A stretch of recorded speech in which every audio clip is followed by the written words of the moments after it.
Donc l'introduction que je me proposais un petit peu de faire servira peut-être à cadrer les débats pour que, y compris les plus profanes d'entre vous, comprennent bien ce qu'on entend par protection de l'enfance, institutionnellement parlant,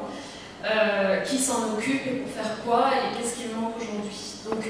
concrètement, si on reprend le Code de l'action sociale et des familles, l'article L112.3 plus précisément, précise que la protection de l'enfance a pour but de prévenir les difficultés auxquelles les parents peuvent être confrontés dans l'exercice de leurs responsabilités éducatives, d'accompagner les familles et d'assurer, le cas échéant, selon les modalités adaptées à leurs besoins, une prise en charge partielle ou totale des mineurs. Elle comporte à cet effet un ensemble d'interventions en faveur de ceux-ci et de leurs parents. Ces interventions peuvent être également destinées à des majeurs de moins de 21 ans, connaissant des difficultés susceptibles de compromettre gravement leur équilibre.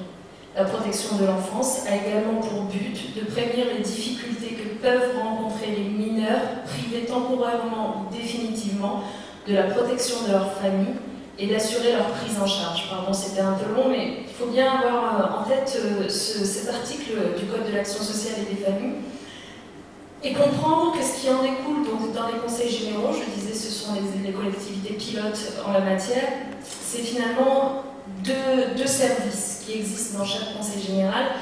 qui ont pour but de remplir ces missions. Le premier, celui qu'on appelle le service d'aide sociale à l'enfance. Le service d'aide sociale à l'enfance va s'occuper de prévention individuelle, c'est-à-dire d'apporter un soutien matériel, des aides financières aux familles qui en ont besoin,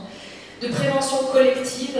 avec notamment la mise en place de ce qu'on appelle des cellules de recueil des informations préoccupantes. C'est là qu'on va avoir connaissance de maltraitance, etc. D'accompagnement des familles, notamment en envoyant des agents à domicile, c'est ce qu'on appelle l'aide éducative à domicile.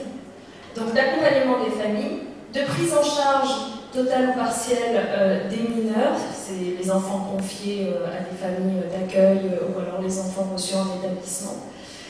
D'aide aux majeurs de moins de 21 ans, je le disais tout à l'heure, qui connaissent des difficultés importantes. Et puis d'aide aux mineurs privés temporairement ou définitivement de la protection de leur famille. Là, on s'intéresse aux mineurs étrangers isolés, par exemple, qui sont d'ailleurs de plus en plus nombreux.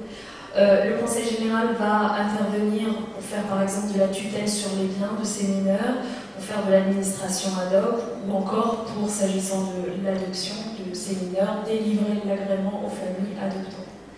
Ça c'était pour le service d'aide sociale à l'enfance. Le deuxième service important du Conseil général pour remplir ces missions-là, c'est ce qu'on appelle la PMI, vous la connaissez je pense tous, la protection maternelle et infantile, qui elle a pour but de préparer et d'accompagner les naissances, d'aider les familles à devenir parents, de promouvoir le développement psychologique, physique de l'enfant et le lien entre les parents et les enfants, de garantir et de développer les bonnes conditions d'accueil collectif des jeunes enfants sur le territoire du département, d'informer et de conseiller dans le domaine de la planification familiale et de l'éducation familiale, de participer aux actions de prévention de l'enfance en danger et de prise en charge des mineurs maltraités, et puis d'assurer le recueil de ce qu'on appelle les données épidémiologiques, donc pour tout ce qui concerne la santé. Voilà, brosser rapidement, peut-être que les autres intervenants compléteront, mais en quoi consiste aujourd'hui la protection de l'enfance vue depuis les départements.